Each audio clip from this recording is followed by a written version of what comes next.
Hier, j'ai commencé à faire le PC. Hier, je vais passer pour faire le PC.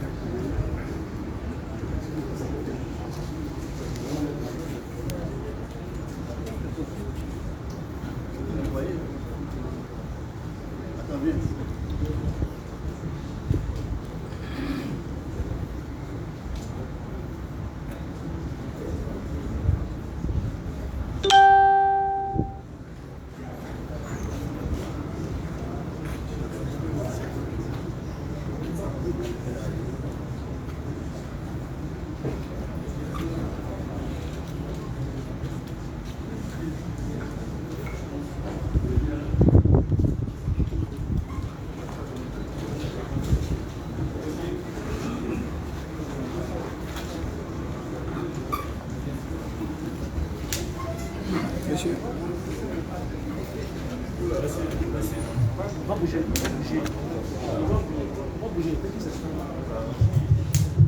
Rebonjour, mesdames et messieurs les journalistes. Le candidat est donc maintenant, à l'instant où je vous parle, dans les locaux de l'hôtel Bal Club. Il est en train donc de faire son entrée. Je vais vous demander de vous tenir debout pour accueillir le candidat Kouadio Konan-Bertin. Pendant que le candidat s'installe, comme nous l'avions annoncé tout à l'heure, le candidat fera une déclaration, c'est donc un point de presse. Après la déclaration, nous irons tous au préau pour partager un cocktail que le candidat a bien voulu offrir à toutes les personnes venues ici en ce jour. On va laisser quelques instants aux journalistes pour faire des prises de vue, après quoi ils vont reculer pour que les caméras puissent commencer à tourner.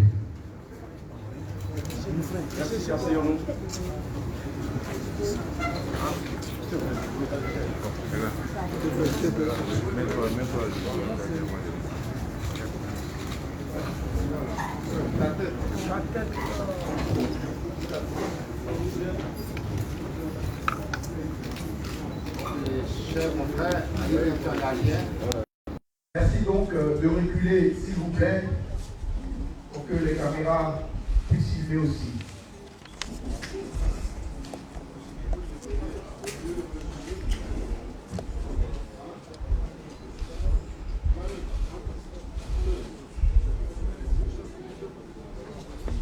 Merci de libérer la main courante. Merci. Mesdames et messieurs, chers amis,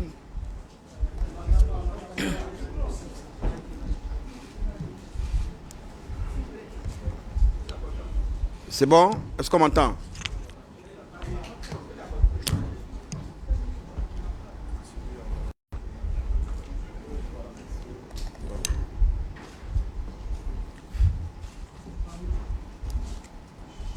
Chers amis, c'est bon maintenant?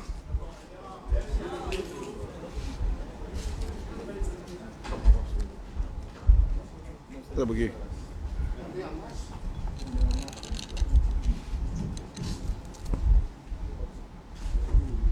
Je suis là.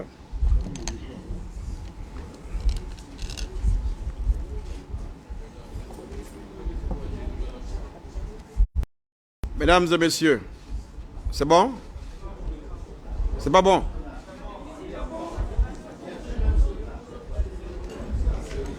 C'est bon ou pas?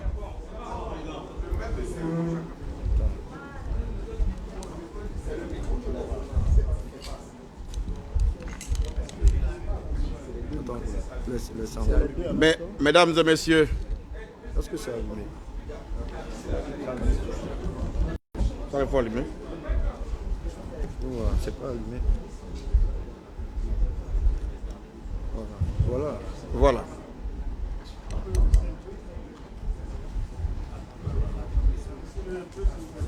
Mesdames et messieurs, chers amis,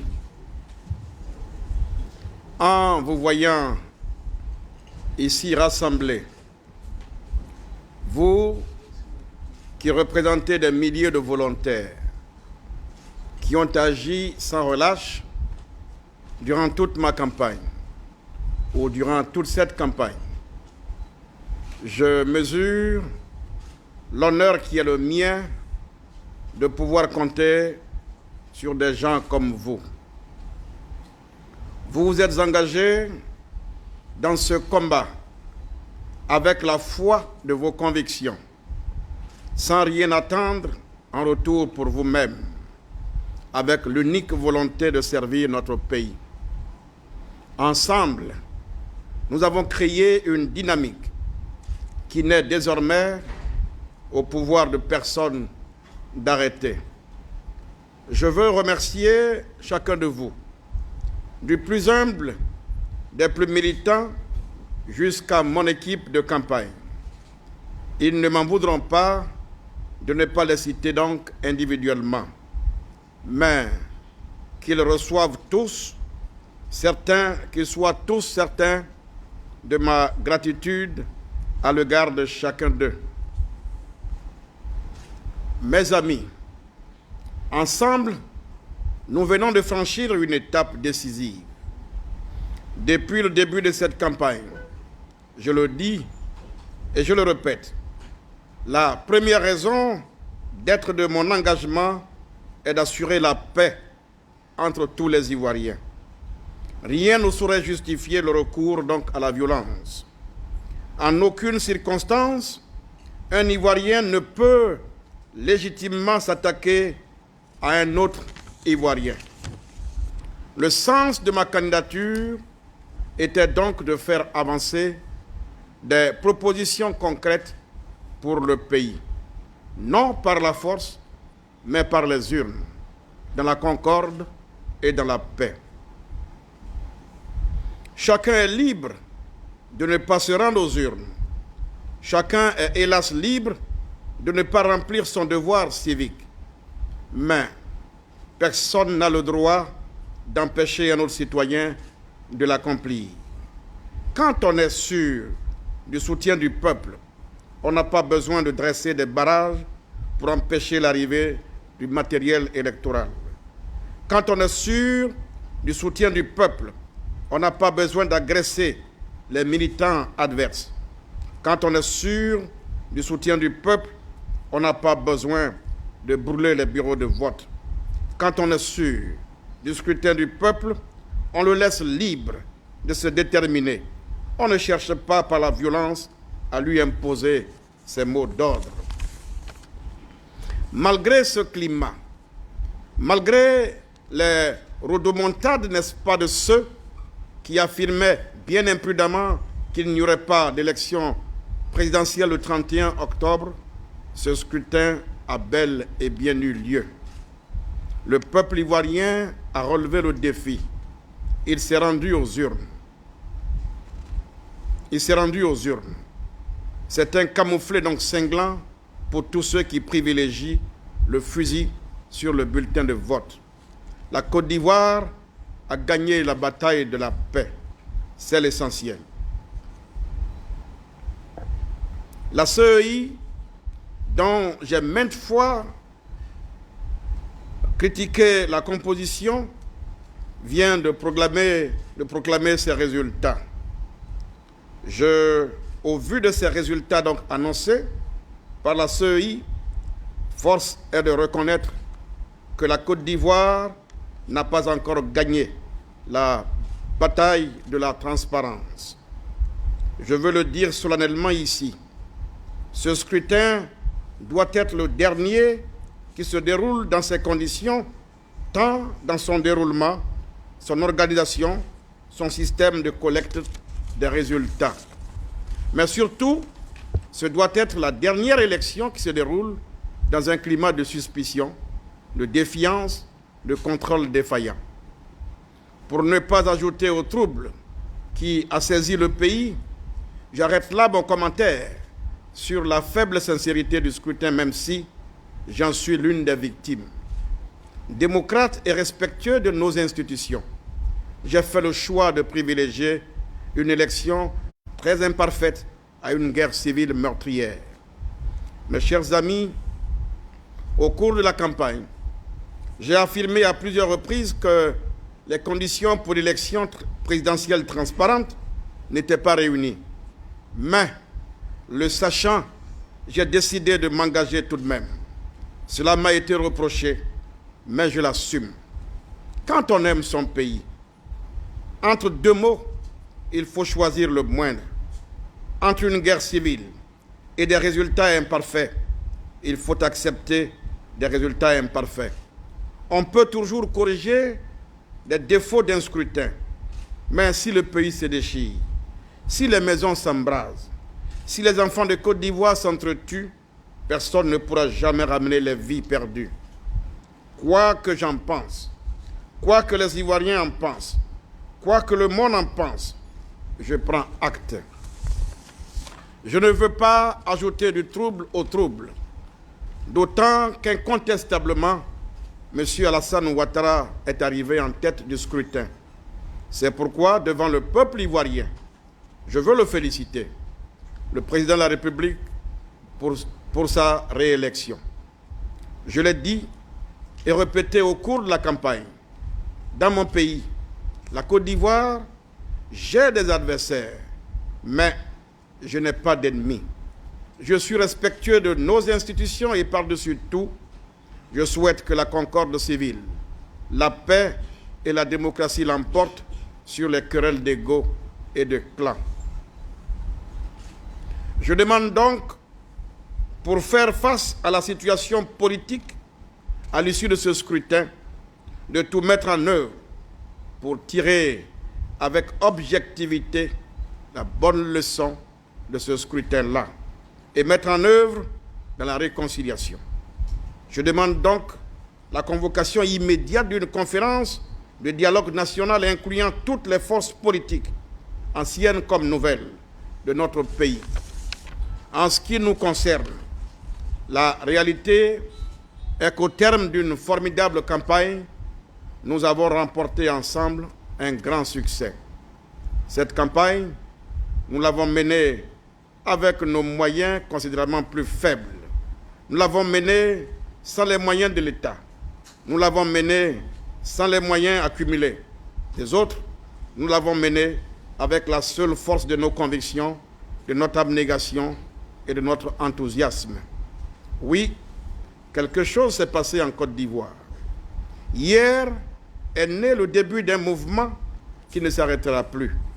Un mouvement animé par la société civile, en dehors des vieux partis politiques et dont le cœur battant est la jeunesse de notre nation. Je veux cet après-midi vous dire deux choses essentielles. D'abord, dans cette campagne, où certains ont voulu faire triompher le vacarme et le chaos au détriment des idées, des projets et au fond de l'intérêt du pays, nous avons donné des perspectives et montré un chemin. Quoi qu'il arrive, nous formons une nouvelle force citoyenne dans notre pays, une force avec laquelle tout le monde devra désormais compter, une force motrice d'un changement radical, urgent et indispensable, une force qui sera demain une mesure de faire appliquer et de mettre en œuvre bon nombre de mesures essentielles de notre projet. Équité sociale, juste répartition des fruits de la croissance, volonté de bâtir une industrie permettant de transformer nous-mêmes nos produits et de créer de l'emploi. Réforme fiscale interdisant aux plus riches d'échapper à l'impôt et allégeant la contribution des plus pauvres ou des plus modestes. Plan vigoureux pour notre système scolaire et universitaire qui donne à chacun de nos enfants une chance égale de construire donc son avenir. Combat sans merci contre l'insécurité et les violences du quotidien. Lutte implacable contre la corruption qui gangrène le pays. Reconnaissance du mérite de chacun comme seule et unique valeur. Ensemble, nous sommes en train de faire triompher les principes de la République tels que voulus par Félix Houphouët-Boigny. À chacun selon son travail, à chacun selon son mérite. Pour tous, la nation avant tout, la paix au-dessus de tout. La seconde chose que je tiens donc à vous dire, c'est que vous allez finir par l'emporter. Ce n'était pas cette fois. ce sera la prochaine fois. Vous allez l'emporter car vous êtes la majorité sociologique de ce pays. Parce que vous en êtes les forces vives. Parce que vous êtes celles et ceux qui font aujourd'hui et feront demain la grandeur de la Côte d'Ivoire. Dans les heures et les jours qui viennent, comme je l'ai fait jusqu'à maintenant, nous prendrons nos responsabilités dans l'intérêt exclusif de la Côte d'Ivoire. S'il s'avère possible de mettre en œuvre certaines de nos propositions, s'il apparaît qu'il existe une réelle volonté d'union nationale, s'il s'avère que s'impose un désir sincère de réconciliation, alors je serai disponible pour y apporter mon concours. Mes amis, votre mobilisation, celle des centaines de milliers d'Ivoiriennes et d'Ivoiriens qui nous ont apporté leur soutien, ne doit en aucun cas se perdre, ni dans la résignation, ni dans le renoncement. Je vous proposerai très prochainement de nous rassembler, non pas dans un parti politique ou un mouvement qui serait la pâle copie de ceux qui ont fait faillite et ne servent aujourd'hui qu'à servir l'intérêt de ses chefs. Je vous proposerai une maison commune dont les portes et les fenêtres seront ouvertes, ouvertes aux idées, ouvertes aux talents, ouvertes aux bonnes volontés. Une maison commune où personne ne demandera à personne d'où il vient ou en quoi il croit. Une maison commune où on discutera librement. Une maison commune où on inventera à nouveau l'avenir. Je vous demande, à vous tous, et au-delà de vous, à tous ceux qui, du nord au sud, de l'est à l'ouest, refusent la guerre civile, de devenir des soldats ivoiriens de la paix. Il n'y a pas de plus beau destin individuel et collectif que de servir la paix pour servir notre pays. Pour le dialogue, pour la réconciliation, pour la paix, nous devons mettre de côté nos désaccords, nos égos et nos blessures. Pour ma part, c'est ce que je ferai sans hésitation ni retenue. Notre pays est à la croisée des chemins. Je souhaite que soit organisée dans le meilleur délai une conférence nationale de réconciliation nationale. Elle devra associer toutes les forces politiques du pays, les anciennes comme les nouvelles, toutes les forces vives, sociales, religieuses et culturelles. C'est selon moi le seul moyen pour conjurer la perspective de voir deux Côtes d'Ivoire s'affronter dans un cruel face-à-face. Mes amis, avec émotion, je vais vous dire une fois de plus, merci. Avec émotion, je vais vous dire une fois de plus encore que je compte sur vous. Avec émotion, je vais vous dire une fois, pour finir, que vous pouvez compter sur moi. Que Dieu bénisse la Côte d'Ivoire. Je vous remercie.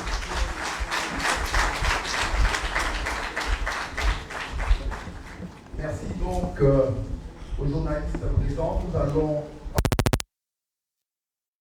que le candidat se retire.